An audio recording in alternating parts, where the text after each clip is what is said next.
और बग़ैर किसी ताख़ीर के मैं देख रहा हूँ कि आप हज़रात की निगाहें हज़रत मौलाना मोहम्मद अतहर साहब की तरफ उठ रही हैं और आप ये चाह रहे हैं कि हज़रत मौलाना को बुलाया जाए। इसलिए मैं बग़ैर किसी ताख़ीर के मौलाना मोहम्मद अतहर साहब से गुजारिश करता हूँ कि तशरीफ़ ले आएँ और अपने कलिमात आलिया से हम सबको मुस्तफ़ीज़ फरमाएँ। आप जानते हैं कि मौलाना हज़रत मौलाना अब्दुर्रब साहब कासमी रहमतुल्लाहि ताला अलैह के साहबज़ादे हैं और हज़रत मौलाना का ताल्लुक़ इस गांव से इतना ज़्यादा था कि आज भी हमारे गांव के बच्चा की ज़ुबान पर मौलाना का नाम आ रहा है। देखिए अभी नारा एक बच्चा लगा रहा था, एक नौजवान, मौलाना अब्दुर्रब साहब जिंदाबाद। तो इस तरीके से बहुत सारे ऐसे वाक़यात हैं जिससे मालूम होता है कि मौलाना का ताल्लुक़ इस गांव से था और इस गांव वालों का ताल्लुक़ मौलाना से था। अब मौलाना मोहम्मद अतहर साहब उनके फ़र्जंदे अर्जमंद हैं। मैं गांव वालों से गुजारिश करूंगा कि जो ताल्लुक़ और जो लगाव आप हज़रात को इनके वालिद मरहूम से था, वही ताल्लुक़ और वही लगाव इनसे भी आप हज़रात रखें। और हज़रत मौलाना से भी मैं गुजारिश करूंगा कि आप भी इसका ख्याल करें कि जिस तरीके से मौलाना हमारे गांव का ख्याल करें। वनशहदु अन्न सय्यदना व मौलाना मुहम्मदन अब्दुहु व रसूलुहु। अम्मा बअदु फअऊज़ु बिल्लाहि मिनश शैतानिर रजीम। बिस्मिल्लाहिर रहमानिर रहीम। इन्नल्लाहा इश्तरा मिनल मुअ्मिनीना अनफुसहुम व अमवालहुम बिअन्ना लहुमुल जन्नह युक़ातिलून फ़ी सबीलिल्लाहि फ़यक़्तुलून व युक़्तलून। वक़ाल तआला वला तक़ूलू लिमन युक़्तलु फ़ी सबीलिल्लाहि अमवात बल अहयाउन इन्द रब्बिहिम युरज़क़ून। वला तक़ूलू लिमन युक़्तलु फ़ी सबीलिल्लाहि अमवात बल अहयाउन वलाकिन ला तशऊरून। सदक़ल्लाहुल अज़ीम। क़ाल अन्नबिय्यु सल्लल्लाहु अलैहि वसल्लम अफ़ज़लुस सियाम बअद रमज़ान शहरुल्लाहिल मुहर्रम औ कमा क़ाल सल्लल्लाहु अलैहि वसल्लम। बिरादरान इस्लाम, मुअज़्ज़ज़ सामाईन किराम, हादिरीन मजलिस, सबसे पहले तो हज़रत मौलाना मुसाब अहमद साहब की उस नसीहत पर लब्बैक कहता हूँ और ये कोशिश करूँगा कि आपने जो नसीहत हमारे लिए फरमाई है इंशाअल्लाह उस पर अमल करने की पूरी कोशिश करूँगा। यहाँ आने के बाद हमारे वालिद मुहतरम से यहाँ के बच्चे, बूढ़े, बड़े, छोटे, हत्ता कि सारे लोगों के दिलों के अंदर उनकी वो मोहब्बत देख करके हकीकत ये है कि हमारा दिल भी पानी पानी हो गया। और ये देखने के बाद ज़हन में ये बात आई कि मैं आप हज़रात का जैसे पूरी उम्मत का अपने आप को खादिम समझता हूँ। इंशाअल्लाह आपकी खिदमत के अंदर बंदा कभी कोई कसर नहीं छोड़े। आप हज़रात से गुजारिश यही है कि दुआ फरमाएं कि अल्लाह रब्बुल इज़्ज़त हमसे कुछ दीन का काम ले ले। और दीन की मजलिस के अंदर हाजिर हुआ हूँ, जिस मजलिस को शुहदाए इस्लाम के नाम से जाना जाता है। शुहदाए इस्लाम की मजलिस के अंदर हाजिरी हुई। दुआ ये फरमाएं कि अल्लाह रब्बुल इज़्ज़त सही सही दीन की बातों को करने की तौफीक अता फरमाए। बिरादरान इस्लाम, मुअज़्ज़ज़ सामाईन किराम, हादिरीन मजलिस, मैंने आप हज़रात के सामने कुरान करीम की 2 आयतें करीमा पेश की और उसके साथ साथ जनाब नबी करीम सल्लल्लाहु अलैहि वसल्लम की एक हदीस को नकल किया। कोशिश ये करता हूँ कि उसी आयत और रिवायत को उन्वान बना करके मुहर्रमुल हराम के महीने के अंदर हज़रत हुसैन रज़ियल्लाहु ताला अन्हु की शहादत का मुख्तसर सा तज़किरा और उसके साथ साथ सहाबाए किराम की मुक़द्दस जमात का तज़किरा आपके सामने कर जाऊँ। हम और आप ये जानते हैं कि सहाबाए किराम की मुक़द्दस जमात का तज़किरा करना उम्मते मुस्लिमा के हर फर्द के लिए इबादत है। जैसे नमाज का पढ़ना ये इबादत में शामिल है, जैसे रोज़े का रखना इबादत में शामिल है, जैसे हमारे और आपके लिए हुज़ूर अकरम सल्लल्लाहु अलैहि वसल्लम की सीरत और सुन्नत की पैरवी करना हमारे लिए इबादत है, उसी तरीके से हमको और आपको ये जानना चाहिए कि सहाबाए किराम की मुक़द्दस जमात का तज़किरा करना और सुनना भी हमारे और आपके लिए इबादत है। मेरे अजीज दोस्तों और बुजुर्गों, शुहदाए इस्लाम के किसी भी जलसे को कभी हम छोटा जलसा समझने की कोशिश न करें, इसलिए कि उस जलसे के अंदर जिस अजीम जमात का तज़किरा होता है, उस जमात का तज़किरा किया जाता है जिसकी तारीफ खुदा ने किया, जिसकी तारीफ रब्ब कायनात ने किया, जिसकी तारीफ उस अल्लाह ने किया जो ज़मीन और आसमान का खालिक है, जो ज़मीन और आसमान का मालिक है, जो ज़मीन और आसमान का रब है। वो अपने किताब के अंदर, वो अपने कुरान के अंदर सहाबाए किराम की मुक़द्दस जमात का तज़किरा करते हुए उनकी शान को, उनकी अज़मत को, उनके मर्तबे को बयान करते हुए अल्लाह ये कहता है वल्लदीन यबीतून लिरब्बिहिम सुज्जदन व क़ियामा, कि मेरे सहाबा, मेरे नबी के सहाबा वो सहाबा हैं कि जो रात के अंदर उठते हैं और जो रात के अंदर सजदे में पड़े पड़े अपने आप को रखते हैं, जो दिन के उजाले के अंदर रुकू में खड़े खड़े और क़याम के अंदर खड़े खड़े अपने वक्त को गुजारने का इह्तिमाम करते हैं। उन्हीं सहाबा का तज़किरा और उन्हीं सहाबा की अज़मत को बयान करते हुए रब्बे करीम ने कुरान करीम के अंदर एक आयत के अंदर ये बात इरशाद फरमाता है, इन्ना रब्बका यअलमु अन्नका तक़ूमु अदना मिन सुलुसैल लैल निस्फहु व सुलुसहु व ताइफतुम मिनल लदीना मअक, कि मेरे सहाबा नबी के सहाबा हैं, मेरे नबी के सहाबा वो सहाबा हैं कि जिन्होंने रात के अंदर हिस्सों को तकसीम कर रखा है कि इतने हिस्से इबादत करना है, इतने हिस्से आराम करना है, इतने हिस्से नबी की खिदमत के अंदर वक्त लगाना है, इतने हिस्से नबी की खिदमत के अंदर आपकी नसीहत को सुनना है। ये सहाबा की शान को, ये सहाबा की अज़मत को रब्बे करीम ने कुरान करीम के अंदर बयान करते हुए इस तरीके के अल्फाज का इस्तेमाल किया है। मेरे अजीज दोस्तों और बुजुर्गों, गौर करेंगे और सोचेंगे तो हमको और आपको पता चलेगा कि सहाबा की जात वो जात है, सहाबा की जमात वो जमात है जिसकी तारीफ खुदा ने भी किया, जिसकी तारीफ रब्बे कायनात ने भी किया, जिसकी तारीफ अल्लाह के पाक नबी ने भी किया, जिसकी तारीफ आपके बाद खलीफे अव्वल, खलीफे बिला फस्ल सैयदना सिद्दीक अकबर ने भी किया, जिसकी तारीफ उमर फारूक ने भी किया, जिसकी तारीफ उस्मान गनी ने भी किया, जिसकी तारीफ अली मुर्तजा ने भी किया, जिसकी तारीफ ये किया कि सहाबा की जमात वो जमात है जो जन्नत में जाने की हकदार है, सहाबा की जमात वो जमात है जिसके लिए रब्बे करीम के पाक नबी ने और अल्लाह ने खुद कुरान के अंदर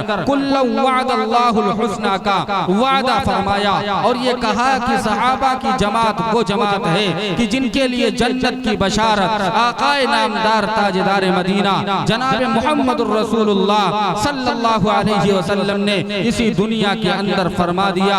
और आपके रब ने भी इसी बात को इरशाद फरमा दिया कि सहाबा की जमात में से कोई भी सहाबी ऐसा नहीं है जिसको अदना सहाबी कहा जा सके। सहाबा की जमात में से कोई ऐसा सहाबी नहीं है जिसको छोटा सहाबी कहा जा सके। सहाबा की जमात में से कोई ऐसा सहाबी नहीं है जिनको कमतर सहाबी कहा जा सके। तो मेरे अजीज दोस्तों और बुजुर्गों, आप देखें और गौर करें तो आपको पता चलेगा कि ये मुहर्रमुल हराम का महीना है। इस महीने के अंदर सहाबा का जब तज़किरा किया जाता है, सहाबा की अज़मत को बयान किया जाता है, सहाबा की शान को बयान किया जाता है और मकामे सहाबा का जब तज़किरा किया जाता है तो जो मुनकिरीने सहाबा हैं, जो सहाबा की जमात को मानने से इनकार करने वाले हैं, जो सहाबा की जमात की अज़मत और शान को मानने से इनकार करने वाले हैं, उन लोगों के पेट में ऐंठन शुरू होती है। और वो लोग क्या कहते हैं? वो लोग कहते हैं कि बार बार उन्हीं सहाबा का तज़किरा,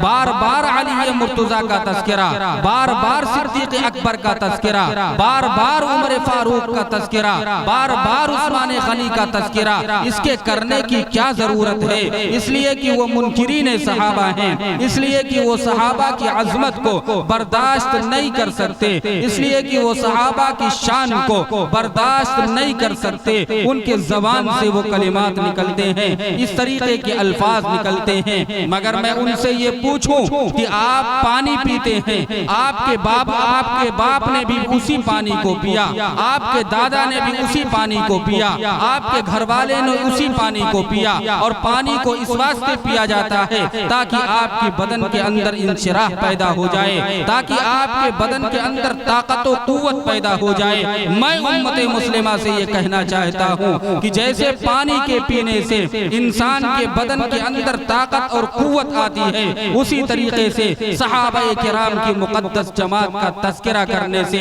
हमारे और आपके ईमान के अंदर कुव्वत पैदा होती है। इसी वास्ते मुनकिरीन सहाबा के पेट में ऐंठन होती है। इसी वास्ते मुनकिरीन सहाबा ने, जिनको सहाबा की अज़मत और शान से ताल्लुक और लगाव नहीं होता, वो ये कहते हैं कि अगर ये सहाबा की बात करेंगे, अगर ये उस जमात की बात करेंगे जिसकी तारीफ खुदा करता है, जिसकी तारीफ रब करता है, जिसकी तारीफ खालिक को मालिक करता है, अगर उस जमात का ये तज़किरा करेंगे तो इनके ईमान के अंदर कुव्वत पैदा होगी और इनको हम रास्ते से हटाने में कामयाब नहीं होंगे। मेरे अजीज दोस्तों और बुजुर्ग, आप देखें और करें तो आपको पता चलेगा कि आज उम्मते मुस्लिमा के हर फर्द को सिराते मुस्तकीम से हटाने की वो कोशिशें जारी हैं। और सिराते मुस्तकीम के रास्ते की तारीफ को बयान करते हुए मुअर्रिखीन ने, उलमाए किराम ने क्या बात नकल किया है कि ये फरमाया कि सिराते मुस्तकीम और सीधा रास्ता वो है कि अगर सिरात नबी के बताए हुए तरीके से कोई आदमी उस रास्ते से नीचे उतर जाता है तो वो भी रास्ता सिराते मुस्तकीम का नहीं है। रास्ते से आगे बढ़ जाना, यानी जितना नबी ने हद को मुतय्यन किया है उस हद से आगे बढ़ जाना, ये भी सिराते मुस्तकीम का रास्ता नहीं है। बीच का रास्ता राह एतिदाल का है, यानी इधर से भी कांटे से बचना है, उधर के भी कांटे से बचना है और सीधे बीच से रास्ते से अपने दामन को बचा करके, अपने ईमान को बचा करके, अपने इस्लाम को बचा करके, अपने नबी की शान और आज़मत को बचा करके सहाबाए किराम की मुक़द्दस जमात की मोहब्बत को दिल में लेकर के सिराते मुस्तकीम और राह एतिदाल पर, सीधे रास्ते पर चलना, ये हमारे और आपके ईमान का आज का तकाजा बनता है। लेकिन गौर करेंगे और सोचेंगे तो आपको पता चलेगा कि उम्मत मुस्लिमा के हर फर्द को नबी के रास्ते से दूर करने के लिए, नबी के रास्ते से हटाने के लिए, अल्लाह के नबी के तरीके से से दूर करने के लिए सारे के सारे लोग कोशा हैं और ये कह रहे हैं कि ये मुहर्रमुल हराम का महीना है। इस महीने के अंदर शहादत हुसैन का तस्करा होना चाहिए, यानी हजरत हुसैन शहीद हुए, ये इस्लामी तारीख का एक अलमिया है उनके कहने के मुताबिक। मगर मैं ये कहता हूँ अल्लाह के नबी ने किस चीज को इस बात पर नकल किया और खुद रब्बे कायनात ने शहादत हुसैन का तस्करा किया। शहादत हुसैन का तस्करा अल्लाह के कलाम के अंदर नहीं आया, मगर शुहदा का तस्करा रब्बे करीम के कुरान के अंदर आया। उनके लिए अल्लाह ने क्या खिताब फरमाया और सहाबा की मुकद्दस जमात का अमल क्या था, इस पर हम और आप गौर करें और सोचें तो हमको और आपको पता चलेगा कि वो लोग जिनको अहले तशय्यो के नाम से जाना जाता है वो कहते हैं कि शहादत हुई हजरत हुसैन की, शहादत हुई हजरत हुसैन की।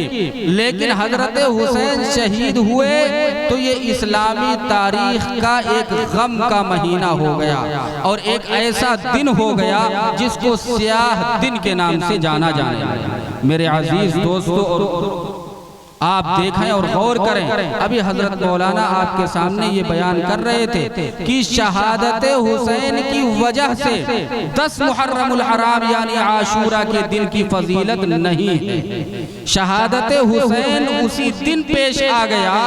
ये शहादत हुसैन की अजमत और उनके वकार का मसला है कि अल्लाह के नबी के वो नवासे हैं, अल्लाह ने उसी दिन का इंतखाब फरमाया जो दिन काबिल आजमत चला आ रहा था, जो दिन काबिल बरकत चला आ रहा था, जिस दिन को काबिल आजमत कहा जाता था।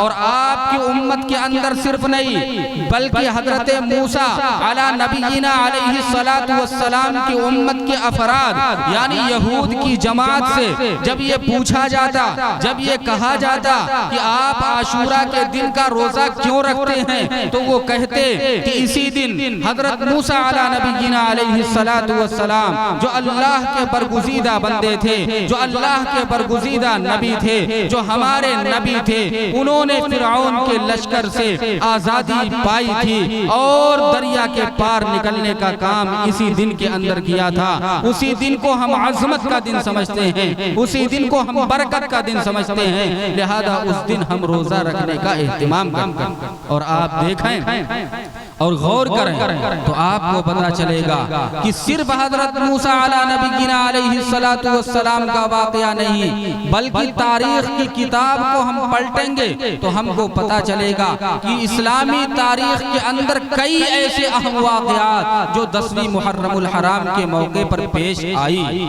तो हजरत हुसैन के शहीद हो जाने की वजह से इस दिन की कोई फजीलत नहीं बढ़ी। हजरत हुसैन इसी दिन शहीद हो गए, ये उनकी फजीलत का मसला है कि अल्लाह ने उसी दिन का इंतखाब फरमाया जो दिन पहले से काबिल आजमत शुमार किया जाता था। अब आप आगे बढ़ करके देखें तो आपको पता चलेगा कि हजरत हुसैन रज़ियल्लाहु ताला अन्हु की शहादत का तज़किरा अहले तशय्युअ की जानिब से बिल्कुल तूल दे करके पेश किया जाता है। और कैसे तूल दे करके पेश किया जाता है? कहा जाता है कि सकीना पर ये जुल्म हुआ, कहा जाता है कि अली असगर के ऊपर पानी को रोक दिया गया और इतनी दास्तान को बयान करने वाले ने उस दास्तान के अंदर इतना तूल दिया है तो आपको पता चलेगा कि हजरत हुसैन की शहादत से पहले पानी को रोका गया अहले बैत पर, यह हर मुसलमान जानता है। लेकिन वो पानी मुअर्रिखीन ने लिखा है कि 10 से 12 दिन तक बंद रहा। कैसे बंद रहा? वो पानी बंद कैसे रहा? उनका खेमा लगा, उनके खेमे लगने के बाद पानी को बंद किया गया। जंग का वाकया बाद में पेश आया और जंग का मामला बाद में पेश आया। उतने दिनों तक उन पर पानी को रोक दिया गया। ये मजलूम हैं, इनके ऊपर जुल्म किया गया, पानी को रोक दिया गया, ये जुल्म किया गया। हम भी इसको याद करते हैं कि अली असगर को प्यासा रखा गया करबला के मैदान के अंदर। मगर हम ये पूछते हैं जो ये कहते हैं कि इन्हीं के ऊपर सिर्फ जुल्म किया गया, हम उनसे ये पूछते हैं कि तारीख की औरात को पलटने के बाद हमको ये पता चलता है कि सैयदना उस्मान गनी जिनके ऊपर बलवाइयों ने उनको अपने घर के अंदर कैद कर दिया था, उनको अपने घर से बाहर निकलने की इजाजत नहीं दिया था और उनके ऊपर पानी भी रोका गया। कितने दिन रोका गया? तारीख की किताबों के अंदर मिलता है 40 रोज तक उनके ऊपर पानी को रोक दिया गया।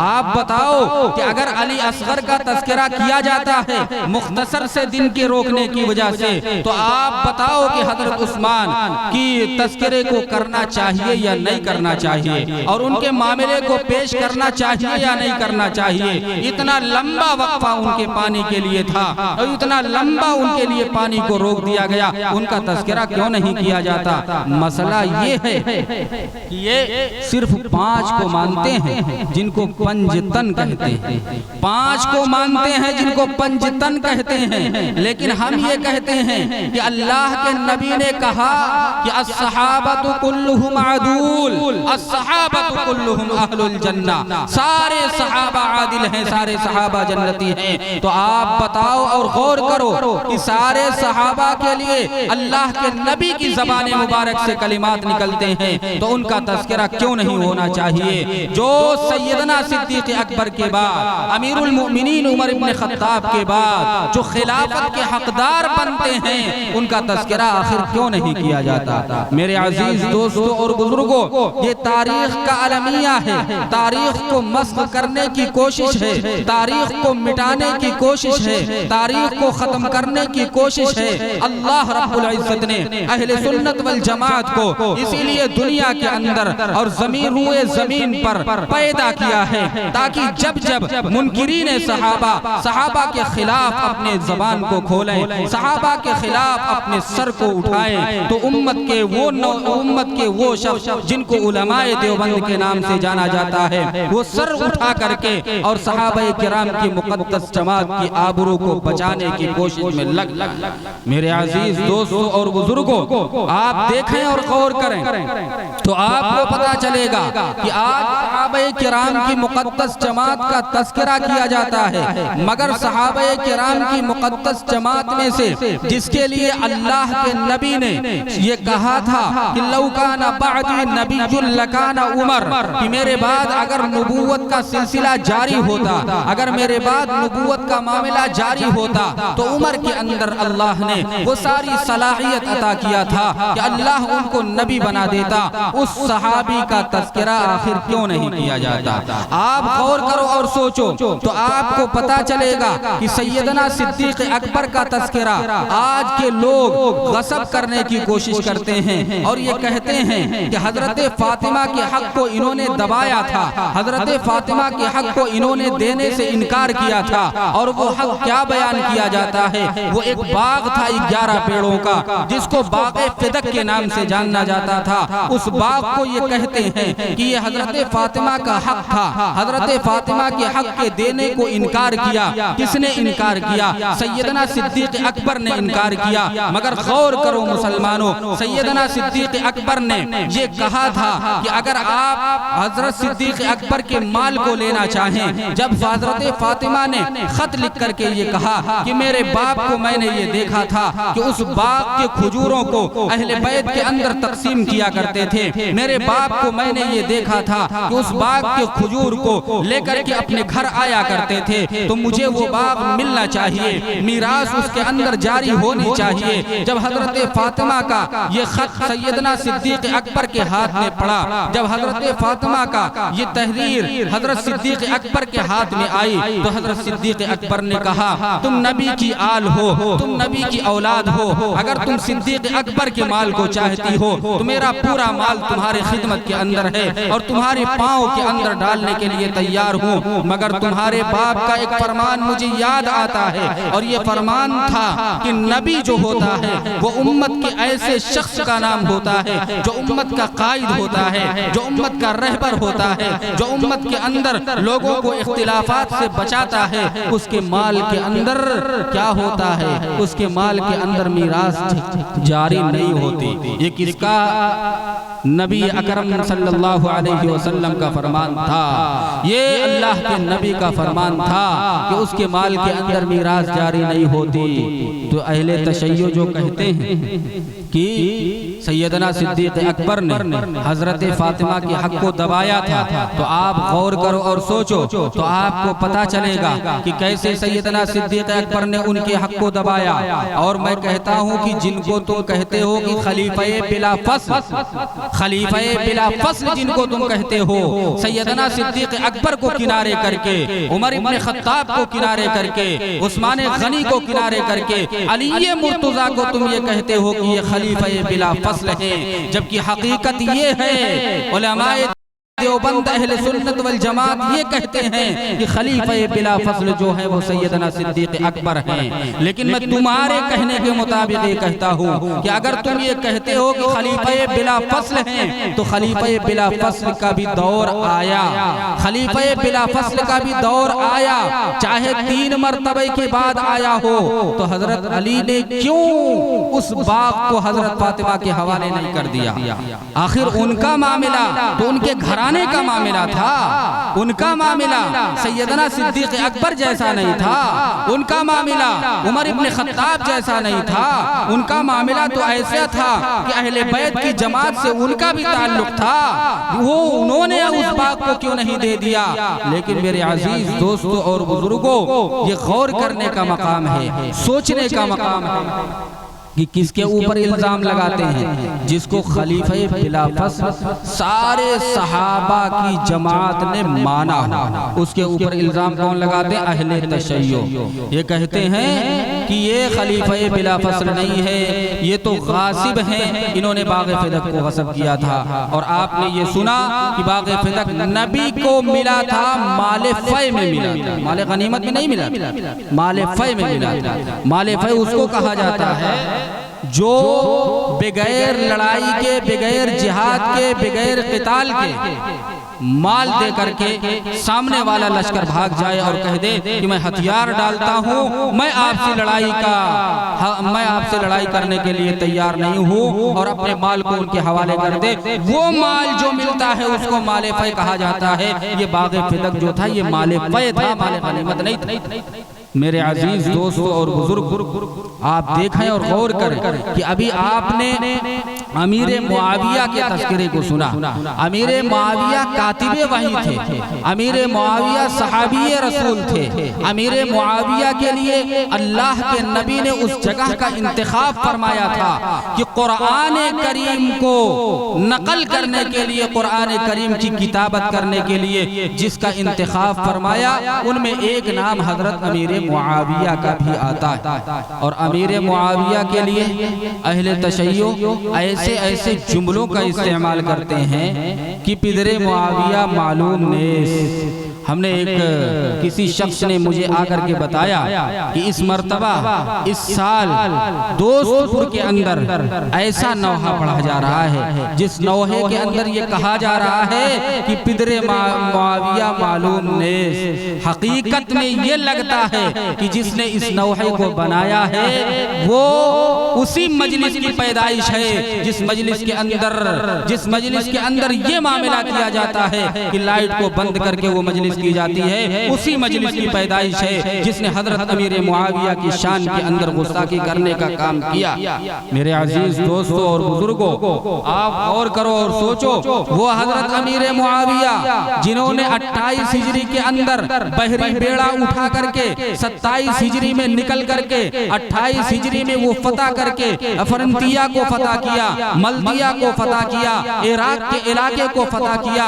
नबी की ज़बाने मुबारक से कलिमात निकले थे कि मेरी उम्मत के अंदर पहला वो शख्स जो बहरी बेड़ा उठाएगा, जहाज लेकर के जिहाद करेगा, पानी के अंदर चल करके जिहाद करेगा, उसके लिए जन्नत की बशारत किसने दिया? अल्लाह के नबी ने दिया, आखिरी नबी मोहम्मद अरबी ने दिया। आप बताओ और गौर करो कि उस हजरत अमीर मुआविया के बारे में सबको शितम करने वाली जमात, तानो तशरीह करने वाली जमात उम्मत के अंदर ये कहती है कि हम अहले सुन्नत वल जमात हैं, उम्मत के अंदर ये कहती है कि हम ईमान के अंदर दाखिल हैं। आप बताओ और गौर करो कि जो सहाबा के मकाम और मर्तबे को न समझे और ये कहे कि इमाम मासूम होते हैं, उनका ये अकीदा है कि इमाम मासूम होते हैं, जबकि अहले सुन्नत वल जमात का ये अकीदा है कि नबी मासूम होता है, सहाबी भी मासूम नहीं होते। आप गौर करें और सोचें तो आपको पता चलेगा कि अहले तशय्युअ का ये अकीदा है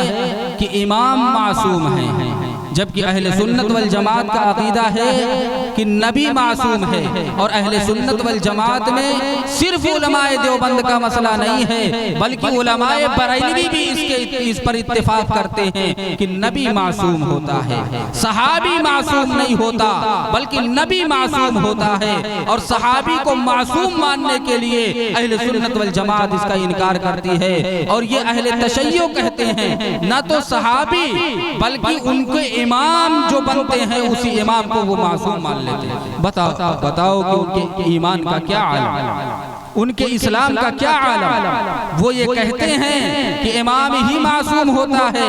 आप बताओ और गौर करो कि न हमारा कुरान उनके कुरान से मिलता जुलता, न हमारा कलमा उनके कलमे से मिलता जुलता, न हमारी अजान उनकी अजान से मिलती जुलती। आप बताओ और गौर करो कि अहले सुन्नत वल जमात में से कौन ऐसा फर्द होगा जो ये कहेगा अशहदु अन्ना अलीयन खलीफतन बिला फस्ल। किसकी अजान के अंदर ये कलिमात हैं? अहले सुन्नत वल जमात के अंदर, अहले सुन्नत वल जमात के अंदर अजान दी जाती है मगर ये कलिमात नहीं कहे जाते। अहले तशय्युअ के यहाँ ये बात पाई जाती है।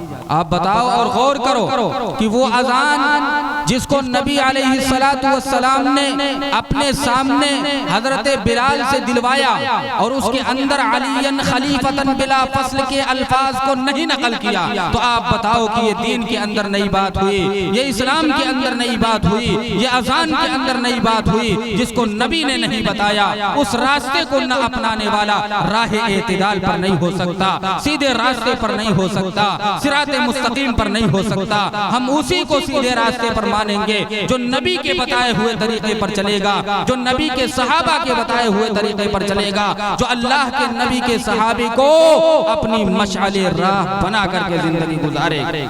मेरे अजीज दोस्तों और बुजुर्गों, आप देखें और गौर करें तो आपको पता चलेगा कि कुरान करीम के बारे में अहले तशय्युअ का क्या मसला, अहले तशय्युअ का क्या मज़हब, अहले तशय्युअ का क्या अकीदा।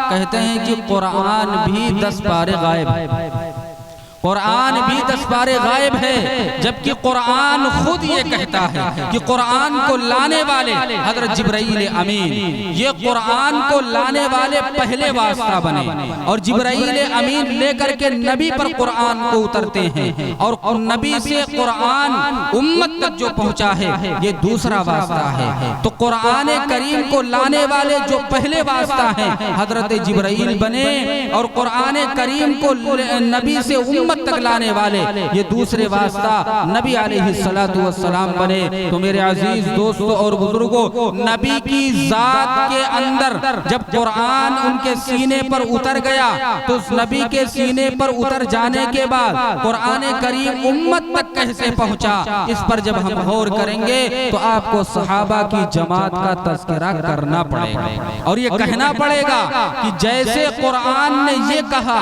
कि ला यातीहिल बातिलु मिन बैनि यदैहि वला मिन खल्फिहि तंज़ीलुम मिन हकीमिन हमीद, कि कुरान ऐसी किताब है कि जिसके न आगे से बातिल आ सकता है, न पीछे से बातिल आ सकता है, न दाएं से बातिल आ सकता है, न बाएं से बातिल आ सकता है।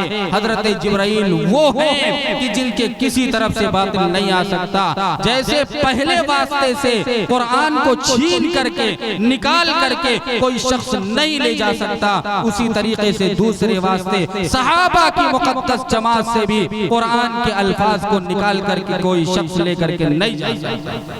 यह अहले सुन्नत वल जमात का अकीदा। मेरे दोस्तों, आप देखें और गौर करें कि हम ये कहते हैं कि कुरान के अंदर कोई शको शुबहा की गुंजाइश नहीं। कुरान खुद कहता है ला रैब फीह, कुरान करीम के अंदर ये अल्फाज मौजूद हैं कि ला रईब फी, कुरान के अंदर कोई शक और शुबहा की गुंजाइश नहीं। जो बात इसके अंदर नकल की गई 100% हक नकल की गई, 100% सच नकल की गई। और इनका ये अकीदा क्या है, ये कहते हैं कि कुरान में 10 पारा गायब। कुरान का 10 पारा कौन सा था, उसमें सूरत ये नकल करते हैं, सूरह अली गायब, सूरह फातिमा गायब, सूरह हसन गायब, सूरह हुसैन गायब। ये उनका अकीदा है। कुरान कहता है इसके अंदर कोई शक और शुबहा की गुंजाइश नहीं। अल्लाह कहता है इस किताब के अंदर कोई शक और शुबहा की गुंजाइश नहीं। कुरान कहता है कि ला यातीहिल बातिलु मिन बैनि यदैहि वला मिन खल्फी तंजील मिन हकीमिन हमीद, कि कुरान को बातिल हाथ नहीं लगा सकता। लेकिन इनके इमाम वो कहते हैं कि इमाम गायब गारे सुर्रे मनरा में लेकर के उस 10 पारे को चले गए। आप बताओ और गौर करो कि वो कब निकलेंगे क़यामत में। गारे सुर्रे मनरा को लेकर के चले गए और निकले नहीं आज तक। इसी वास्ते ये कुरान को मुकम्मल किताब नहीं मानते। आप बताओ कि जिसका ईमान कुरान की आयत पर ना हो वो इस्लाम के अंदर दाखिल हो सकता है? जिसका ईमान कुरान के मुकम्मल होने पर ना हो, जिसके बारे में ये हो कि कुरान के अंदर शको शुबा नहीं है, उसका ईमान से ताल्लुक कहाँ तक हो सकता है? अगर उनका यही अकीदा है तो कुरान के ना मुकम्मल मान लेने की वजह से मेरे अजीज दोस्तों और बुजुर्गों, इस्लाम से उनका ताल्लुक नहीं बनता। आप देखें और गौर करें तो आपको पता चलेगा कि कुरान करीम के लिए उन्होंने इस तरीके की बात कही और कुरान करीम की बात सहाबा की जमात पर टूट पड़ी। और क्या कहा कि सहाबा में से किसने लिखा? एक इनके मुअर्रिख हैं बाकर मोहम्मद मजलिसी, उनका अकीदा मैं आपके सामने नकल करता हूँ।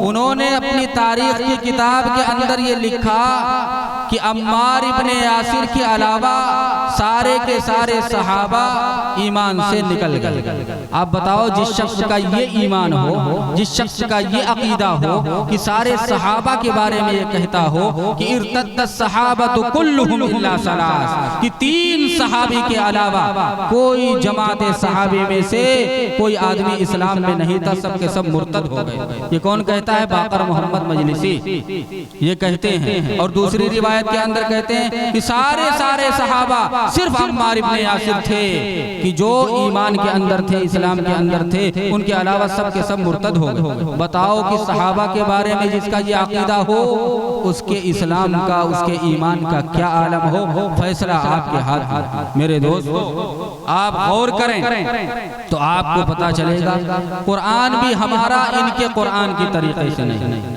इसलिए कि कुरान कहते हैं कि ये कुरान जुज़ है। हम कुरान को मुकम्मल मानते हैं, किताबुल्लाह मानते हैं, किताब इलाही मानते हैं, बल्कि ये कहते हैं कि किताब इलाही के साथ साथ कलाम इलाही भी कुरान करीम है। और कुरान करीम को अल्लाह ने अपनी ज़बान मुबारक से अदा किया, इसी वास्ते ये कलाम इलाही बना।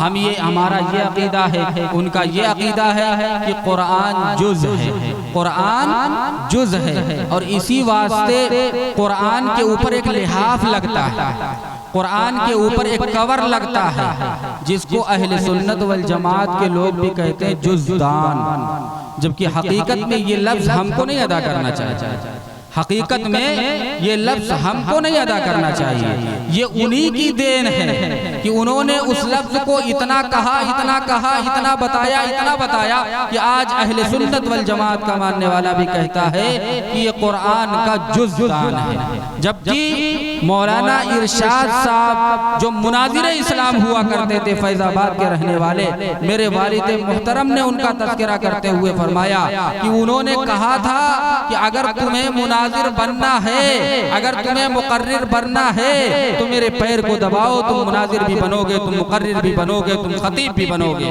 और उन्होंने उनका तज़किरा करते हुए कहा कि अच्छे मुनाजिर इस्लाम हैं। उन्होंने अपनी किताब के अंदर लिखा है कि अहले सुन्नत वल जमात के फर्द को कुरान के ऊपर जो गिलाफ लगता है उसे मुसहफ दान कहना चाहिए, जुज़दान नहीं कहना चाहिए। क्यों? इसलिए कि हम तो कुरान को सहीफा मानते हैं, हम तो कुरान को मुकम्मल मानते हैं, हम तो कुरान को किताब इलाही मानते हैं, हम तो कुरान को कलाम इलाही मानते हैं। हम कुरान को जुज नहीं मानते तो हम मुसहफ खान कहने का काम करें, हम जुज खान कहने का काम न करें। इसलिए कि वो जुज मानते हैं, इसलिए उस जुज के ऊपर जो लिहाफ लगता है, जो कपड़ा लगता है, उसे वो कहते हैं कि ये जुज खान। मेरे दोस्तों, उनकी बात हमारी जबानों पर भी चल रही है। और अहले सुन्नत वल जमात में से कितने अफराद ऐसे हैं जो कहते हैं कि हम बरेलवी मकतबे फिक्र से मुतासिर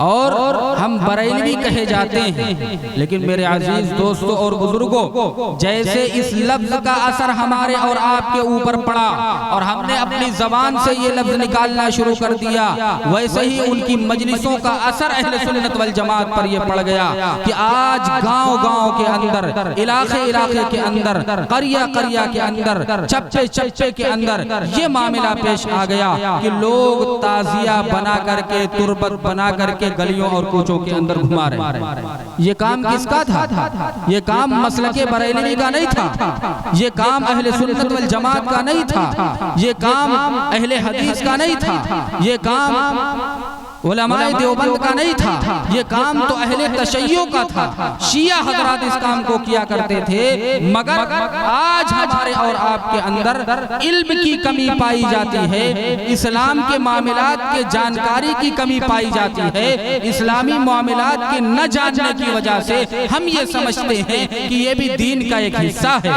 ये भी दीन का एक जुज है, ये भी दीन का एक तरीका है, ये भी इस्लाम का एक तरीका है, और उसको तरीका मान करके हम उसी पर अमल करने के लिए तैयार हैं। मेरे अजीज दोस्तों और बुजुर्गों, आप देखें और गौर करें तो आपको पता चलेगा कि ये इस्लाम का हिस्सा नहीं है, ये दीन का हिस्सा नहीं है, ये शरीयत का हिस्सा नहीं है। इसको शरीयत का हिस्सा नहीं कहा जा सकता, इस वास्ते कि इसकी ईजाद जो हुई है वो ईजाद कहाँ से हुई है?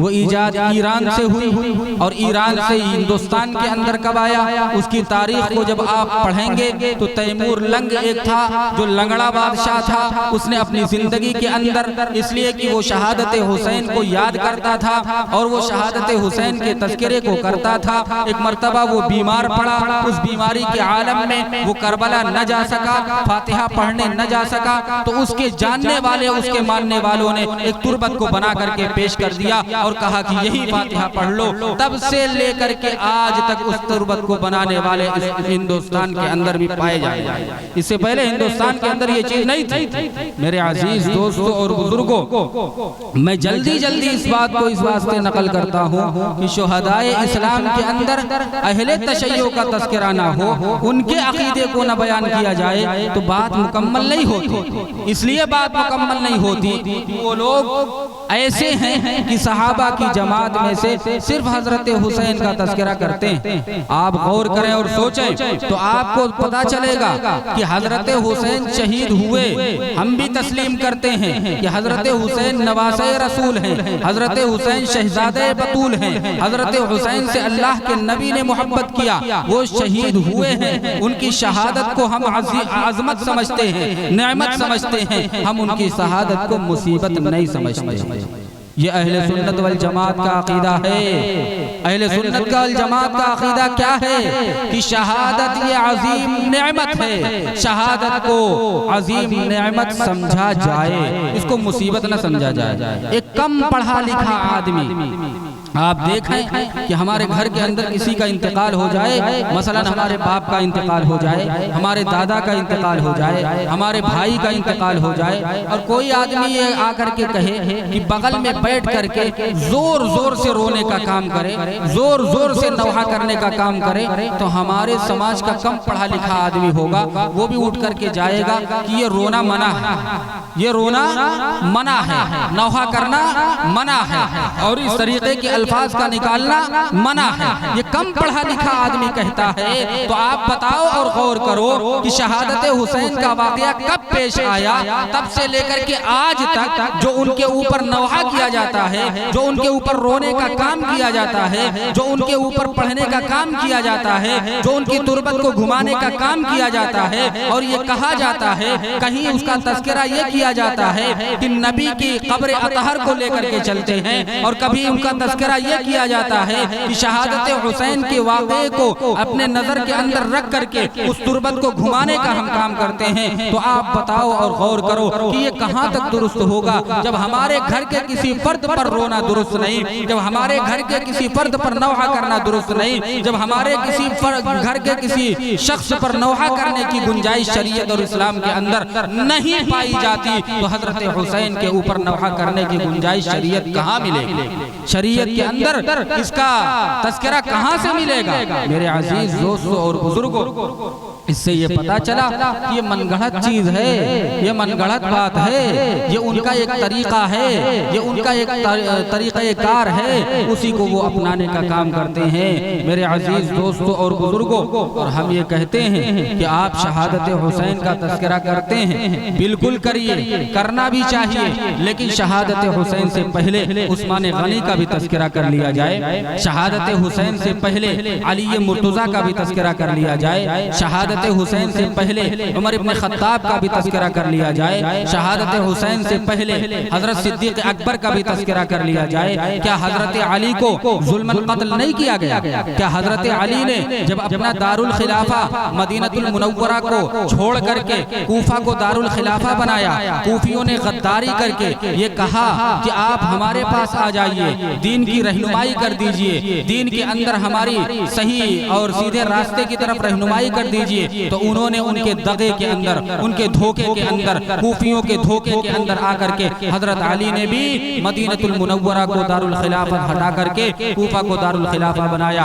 और तारीख ने ये देखा कि हजरत अली के साथ गद्दारों ने गद्दारी किया, तारीख ने ये देखा कि हजरत अली के साथ ऐसी दगा का काम किया गया कि आखिर मौके पर उनको बेयारो मददगार छोड़ दिया गया, और मस्जिद के अंदर जाते हुए उनके ऊपर नेजा मारा गया, उन पर तलवार लगी और उन्होंने जामे शहादत नोश कर लिया। तो क्या इसका तस्करा नहीं होना चाहिए? उसी कूफे के अंदर हजरत अली शहीद हुए, हजरत हसन ने जाकर के हजरत अमीर मुआविया से सुलह किया, क्या उनका तस्करा नहीं होना चाहिए? मेरे अजीज दोस्तों और बुजुर्गों, मैं ये समझता हूँ बिल्कुल तस्करा होना चाहिए। आप शहादत हुसैन का तस्करा करते हो, हम भी शहादत हुसैन का तस्करा करेंगे, मगर उसके साथ साथ हम ये कहेंगे कि उमर इब्न खत्ताब का भी तस्करा हो जाए। उमर इब्न खत्ताब वो शख्स हैं जिनके लिए अल्लाह के नबी ने, अल्लाह के नबी की ज़बान मुबारक से निकले हुए अल्फाज हैं, कहते हैं कि मेरी उम्मत के अंदर मुहद्दस कौन है? उमर इब्न खत्ताब। मुहद्दस किसको कहा जाता है? अहले इल्म बैठे हैं, अल्लाह वाले बैठे हैं, उलमाए दीन बैठे हैं, ये जानते हैं कि मुहद्दिस उसको कहा जाता है जो हदीस को पढ़ाने वाला, समझाने वाला, नकल करने वाला हो। और मुहद्दस उसको कहते हैं कि जिसके दिल के अंदर अल्लाह की जानिब से बात डायरेक्ट आ जाए, उसको मुहद्दस कहा जाता है। अल्लाह के नबी की ज़बान मुबारक से उमर इब्न खत्ताब रज़ियल्लाहु ताला अन्हु के लिए ये कलिमा निकला कि मेरी उम्मत के अंदर मुहद्दस जिस शख्स को कहा जाए वो उमर इब्न खत्ताब की ज़ात आली है। आप बताओ, क्या उनका ये मकाम और मर्तबा नहीं है कि अल्लाह के नबी ने ऐसे अल्फाज से उनको नवाजा? क्या उनका ये मकाम और मर्तबा नहीं है कि जिसके आने से इस्लाम को तक़वियत मिले, जिसके लिए अल्लाह के नबी ने ये कहा कि अल्लाह मुझे यानी इस्लाम को उमर इब्न खत्ताब अता फरमा दे, उनके लिए दुआ किया। इसी वास्ते उलमाए किराम ने कहा कि सारे के सारे सहाबा ये मुरीदे रसूल हैं, सारे के सारे सहाबा ये मुरीदे रसूल हैं, मगर उमर इब्न खत्ताब रज़ियल्लाहु ताला अन्हु ये मुरादे रसूल हैं, अल्लाह के नबी की मुराद है। तो आप बताओ और गौर करो कि क्या उनका तस्करा नहीं होना चाहिए? जिसके मंशा के मुताबिक कुरान के अंदर आयत नाजिल हो, चाहे वो मकाम इब्राहिम को मुसल्ला बनाने की बात हो, वत्तखिदू मिन मकाम इब्राहिम मुसल्ला, कुरान के अंदर आयत नाजिल हुई, किसके मंशा के मुताबिक? हजरत उमर के मंशा के मुताबिक। ला तुसल्ली अला अहदिन मिनहुम माता अबदा वला तकुम अला कब्री, ये किसके मुताबिक मंशा के मुताबिक आयत आई है? जब नबी ने मुनाफिक की नमाज जनाजा अदा कराई तो ये आयत नाजिल हुई, किसके मंशा के मुताबिक? हजरत उमर के मंशा के मुताबिक। फसअलूहुन्ना मिन वराइ हिजाब, ये किसके मंशा के मुताबिक आयत नाजिल हुई? ये हजरत उमर के मंशा के मुताबिक आयत नाजिल हुई। मेरे अजीज दोस्तों और बुजुर्गों, आप गौर करें और सोचें, फतबारकल्लाहु अहसनुल खालिकीन, ये किसके मंशा के मुताबिक कुरान की आयत नाजिल हुई? हजरत उमर के मंशा के मुताबिक आयत नाजिल हुई। सुब्हानका हादा बुहतानुन अज़ीम, ये किसके मंशा के मुताबिक आयत नाजिल हुई? उमर इब्न खत्ताब के मंशा के मुताबिक आयत नाजिल हुई। तो वो आदमी जिसके दिल के अंदर डायरेक्ट अल्लाह बात डालता हो, उसका मकाम और मर्तबा क्या होगा? वो आदमी जिसके मंशा के मुताबिक कुरान के अंदर आयत नाजिल होती है, उसका मकाम और मर्तबा क्या होगा? मेरे अजीज दोस्तों और बुजुर्गों, उनकी भी शहादत का वाकया आप देखें और गौर करें तो मुहर्रमुल हराम ही से लगाया जाता है, मुहर्रमुल हराम ही से मिलाया जाता है। क्यों? इसलिए कि हजरत उमर को भी 26 जिलहिज्जा को चोट आई। और कहाँ चोट आई? नबी अलैहिस्सलातु वस्सलाम के मुसल्ले पर। नबी अलैहिस्सलातु वस्सलाम के मुसल्ले पर अबू लूलू नाम का मजूसी, उसने हजरत उमर इब्न खत्ताब पर वार किया 26 जिलहिज्जा को। उनको वो नेज़ा लगा, जो दवा भी पीते थे वो दवा आंत से बाहर आ जाती थी, इस तरीके का जख्म उनको लगा था। उसी हालत में नमाज पढ़ते हैं। आप एक चीज और गौर कर कि खून बहता रहा, नमाज पढ़ते रहे। ये जहन के अंदर बात आ सकती है कि खून बहता रहा, नमाज पढ़ते रहे, तो इसका मतलब यह है कि वजू टूटता रहा? नहीं, वजू नहीं टूटा। जैसे कि एक आदमी वो है जो मरीज है, कतरे के टपकने के, पेशाब के टपकने के मरीज के लिए नमाज का मामला ये होता है कि एक वक्त में वजू करेगा तो पूरे एक वक्त के लिए नमाज अदा करेगा। इसी तरीके से जिसके बदन से बराबर खून निकलता हो, उसके लिए भी यही मामला है। फुक़हा ने ये कहा है कि उसके लिए मामला ये है कि एक वक्त के अंदर दाखिल होकर के वो वजू करेगा, खून जितना भी निकले उस वक्त के अंदर वो नमाज को अदा करेगा। तो मेरे अजीज दोस्तों और बुजुर्गों, ये बीच में जुमला मोतरजा आया जिसको मुझे बताना पड़ा, इस वास्ते कि ज़हन के अंदर बात आ सकती है। तो कहने का मंशा ये है कि हजरत उमर रज़ियल्लाहु ताला अन्हु 26 जिलहिज्जा को उनको वो जख्म लगा, लेकिन यकुम मुहर्रमुल हराम को उनकी तदफीन नबी अलैहिस्सलातु वस्सलाम के पैर की जानिब अमल में आई। तो यकुम मुहर्रमुल हराम, पहली मुहर्रमुल हराम को जिसका वाकया पेश आया, जिसका मकाम और मर्तबा इतना आला और इतना बुलंद हो, उसका तस्करा नहीं करना चाहिए। ये सहाबा का तस्करा है। सहाबा के तस्करे के अंदर वो तारीख मुकम्मल ही नहीं हो सकती अगर उमर इब्न खत्ताब रज़ियल्लाहु ताला अन्हु के वाकयात को नकल न किया जाए। और एक वाकया पेश नहीं आया, कितने वाक़े पेश आए, कितने वाक़े उमर इब्न खत्ताब के पेश आए। आप एक नहीं, आप चाहे दुर्रे लगाने का मामला देखें, चाहे मदीना की सरजमीन पर जब जलजला बरपा हुआ, अभी शायर ने अपने शेर के अंदर उसको नकल किया कि उस जलजले के आलम में हजरत उमर इब्न खत्ताब ने मदीना की सरजमीन पर अपने पैर को पटक करके ये कहा था कि ऐ मदीना की सरजमीन, उमर इब्न खत्ताब जैसा आदिल बादशाह तुम्हारे ऊपर मौजूद है और तुम्हारे अंदर लर्जादारी है। ये बात समझ में नहीं आती। अगर अल्लाह के हुक्म से तो ठहरी है तो ठहरी रहे। आप गौर करें और सोचें, जब कयामत के करीब जलजला आएगा, उसी वक्त मदीने के अंदर जलजला आएगा।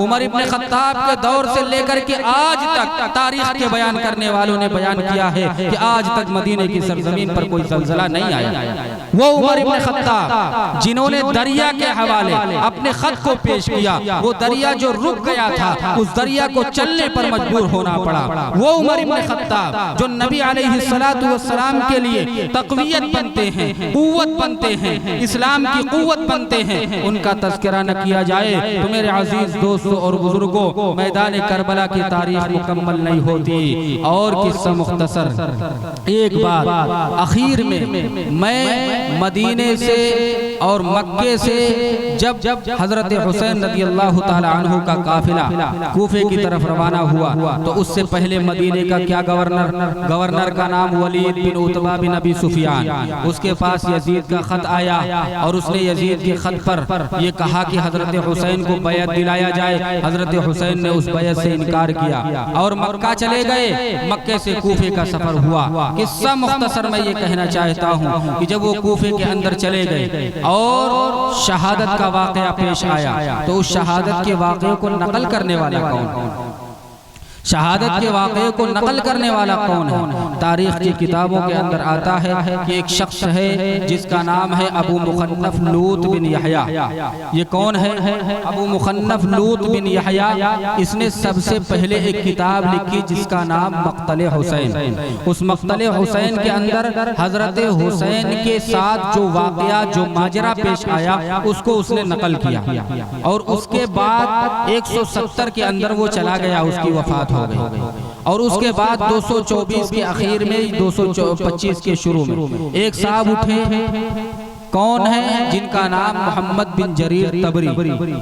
इन्हीं मोहम्मद बिन जरीर तबरी की तारीख को आज अहले तशय्यो उसी तारीख को लेकर के बयान करते हैं और कहते हैं कि मोहम्मद बिन जरीर तबरी ने ये लिखा, मोहम्मद बिन जरीर तबरी ने ये लिखा और उनकी ये रिवायत है। हम पूछते हैं कि मोहम्मद बिन जरीर तबरी ने अपनी किताब के अंदर जो जगह दिया है, तारीख तबरी के अंदर जो रिवायत लेकर के आए हैं, वो रिवायत कहां से लेकर के आए?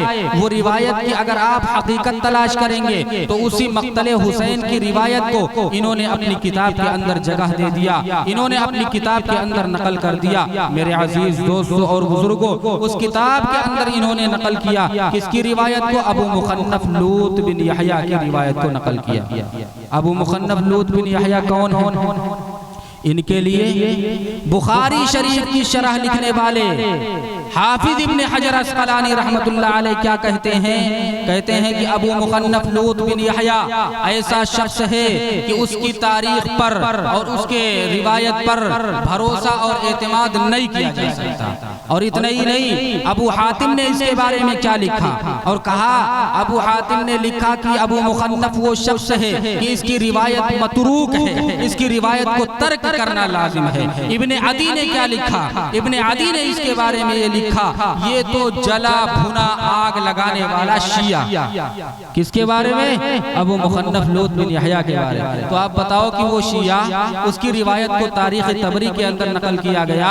उसी तारीख तबरी से आज पूरी दुनिया के अंदर मजलिसें की जा रही हैं। तो बताओ कि उस रिवायत के अंदर कहां तक सच्चाई पाई जाएगी? और दूसरी चीज आप गौर करें तो आपको पता चलेगा कि जो तारीख तबरी के अंदर या अबू मुखन्नफ की किताब मक़तल हुसैन के अंदर जो रिवायत नकल की गई है, उस रिवायत के रावी अगर आप तलाश करेंगे तो कौन रावी हैं? बिल्कुल नाविल की तरीके से लिखी हुई किताब है, चाहे वो लिसानुल मीज़ान हो, चाहे वो मक़तल हुसैन हो, चाहे वो तारीख तबरी हो। जितनी किताब को नकल करने वालों ने अपनी तारीख को नकल किया है, वो करबला के मैदान के गाजियान से उनकी कोई भी रिवायत नहीं मिलती। करबला के मैदान के गाजियान में किसका शुमार है? सिर्फ मर्दों में 3 अफराद करबला के मैदान से वापस आए थे। कौन? एक तो हजरत हुसैन के साहबजादे जिसको कहा जाता है अली ज़ैनुल आबिदीन। ये कहां से वापस आए? मैदान करबला से वापस आए, जिंदा वापस आए। और हजरत हुसैन के 2 भतीजे जो हजरत हसन के लड़के हैं, वो उनमें से एक का नाम हजरत ज़ैद बिन हसन, दूसरे का नाम हजरत हसन मुसन्ना। हसन मुसन्ना इस वास्ते कहा जाता है कि इनका नाम भी हसन है और इनके बाप का नाम भी हसन है, इसी वास्ते हसन मुसन्ना कहा जाता है। तो ये 3 अफराद हैं जो करबला के मैदान से जिंदा वापस आए। और तारीख के अंदर जो किताब लिखी गई, चाहे वो तारीख तबरी हो, चाहे वो अबू मुहन्नफ लूत बिन यहया की किताब हो, जिस रिवायत को इन्होंने नकल किया है, कोई एक रिवायत ऐसी आपको नहीं मिलेगी कि ये 3 अफराद उस रिवायत के रावी हों। तो आप बताओ कि जो चश्मदीद गवाह हैं शहादत हुसैन के, वो अगर रिवायत नहीं करते तो उस रिवायत पर एतमाद और भरोसा कैसे किया जा सकता है? अगर उस रिवायत के रावी अली ज़ैनुल आबिदीन होते, उस रिवायत के रावी हजरत ज़ैद बिन हसन होते, उस रिवायत के रावी हजरत हसन मुसन्ना होते, तो हम ये कहते कि ये रिवायत सादिक है, ये रिवायत सच्ची है, ये रिवायत दुरुस्त है, ये रिवायत सही है। मगर कोई इन तीनों में से जब उसकी रिवायत का रावी नहीं है तो हम उसको सच्ची रिवायत मानने से इनकार करते। मेरे अजीज दोस्तों और बुजुर्गों, आप देखें और गौर करें तो आपको पता चलेगा कि शहादत हुसैन का वाक़या पेश आया।